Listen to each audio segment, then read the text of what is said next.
Then our last talk of the afternoon, or at least the afternoon in Trondheim, where we are hosting from, is Gordana Todorov of Northeastern University, who will be talking on infinitesimal semi-invariant pictures and co-amalgamation. Yes, Gordana, whenever you're ready. Okay, so thank you for inviting me, and yeah, I will try to do my 10-minute talk. So I will talk about infinitesimal, infinitesimal semi-invariant pictures and co-amalgamations. And this is joint work with Eric Hanson, who is now in Trondheim, so he's enjoying Trondheim. It's Moses Kim, who actually was the original. He started this work. He started this infinitesimal, and then Kiyoshi Igusa and me. So the motivation is, well, we look at semi-invariant pictures, and these pictures are used to study many things, semi-stability and much more, right? There are many things that people use. And then the idea of Moses was to study local properties. So he suggested to look at tangent space to semi-invariant picture. And of course, we are interested, our particular interest was for tame hereditary algebras and locally what happens at null vector. So that was the original motivation. Okay. So I'll start first with basic definitions. This is some old definitions. So lambda is finite dimensional algebra, X is a brick, N is number of simples, and then we define dx to be the set of all W's in Rn, which are orthogonal to the dimension of X, and which dot the submodules of X with negative. This is kind of standard old semi-stability definition. And then d lambda is just union of all of those. And this has the wall and chamber structure. But usually, in order to see it better, we intersect with Sn-1, just so that we can draw pictures better, and then we get semi-invariant picture. And now, well, we want to talk about the local properties. So the local properties means we are going to start also with X is a brick, and we take V, which is already in the domain in dx, and we define the following thing. So this 0 here stands for the infinitesimal property. V stands for the local property. So we are looking at particular V. So we define this to be the set of all W's in Rn such that, now this is the typical infinitesimal story. There exists epsilon such that V plus epsilon W is in dx. So that was the original Moses started with that. And then we take union of all of those.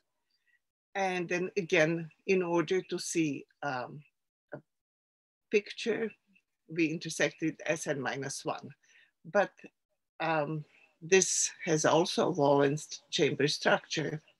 Now, another one which is related to that and is also local property. So we still have our V. So we have X a brick, we have our V in dx, and we look at V perp and define the following.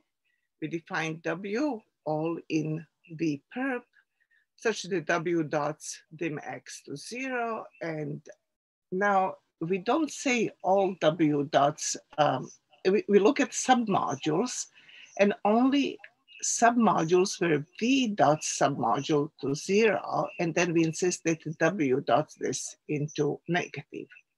And again, we take union of those.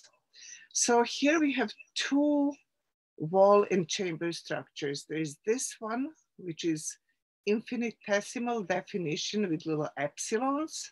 And we have this one perpendicular one, which is defined in terms of representation theory.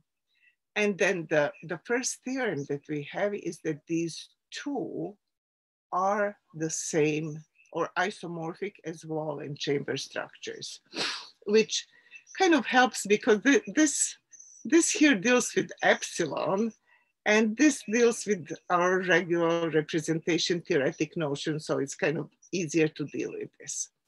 Okay, so that is the first thing that we can look. So we start with the infinitesimal idea of Moses, and we convert it to these perpendicular things, and we look locally at the perpendicular point. Okay, and now I want to concentrate on tame hereditary algebras. The particular V that we want to look at, this V that we want to look at will be, okay, we look at the null vector for hereditary, tame hereditary algebra. We look at the G vector of that. X is a regular brick.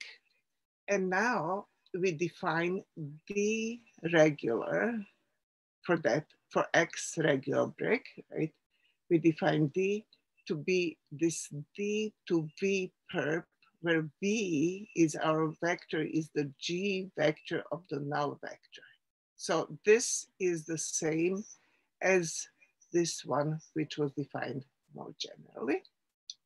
And the only thing is that it's convenient that we don't have to look at all submodules. It's enough to look at submodules which are regular submodules. And that's why we call it direg, because now everything is really regular in the regular.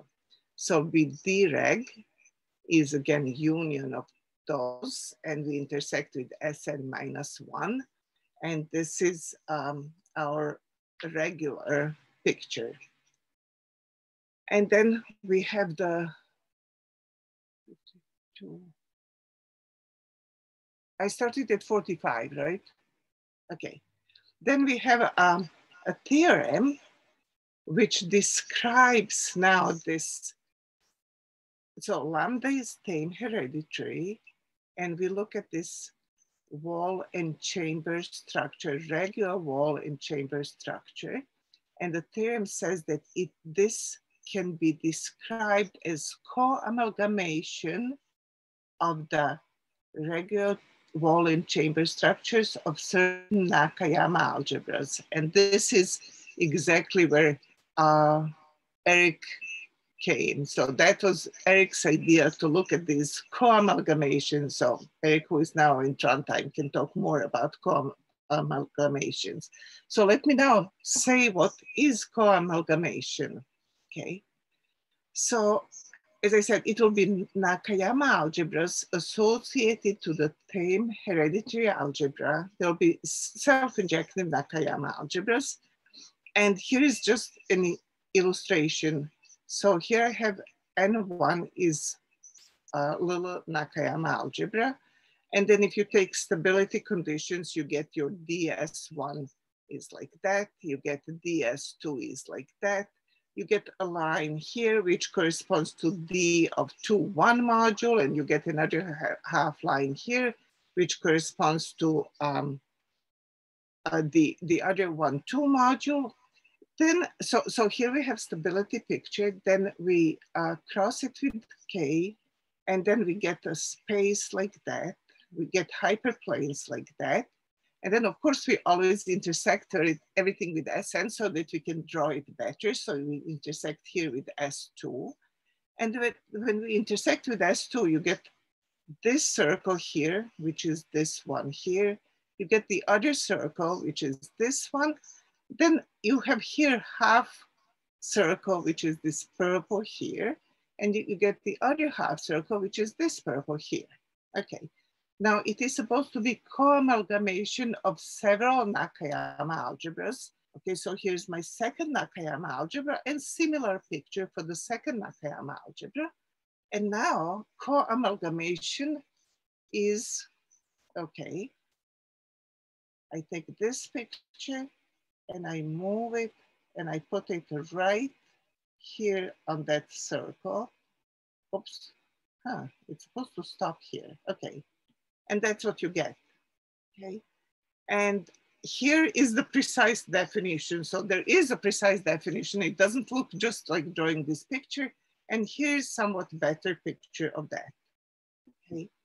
So this is the picture of this regular semi-invariant Wallen chamber picture for the algebra, which corresponds to this quiver. Algebra which corresponds to this quiver.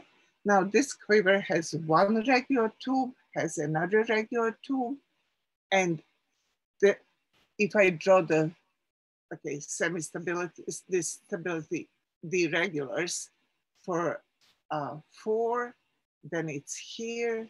For 1, 2, 3, it's here. And then we have also these two parts, which is exactly the picture over the other. And from the other tube, we have these two and similar this. And that is exactly co-amalgamated picture. Notice it's not simplicial. Oops. And the theorem is that the triangles here, but also this rectangle here, do represent, they're in bijections with support regular clusters, where support regular clusters have a proper definition, okay, which is, but I'm 1 minute over, so I will stop. Thank you.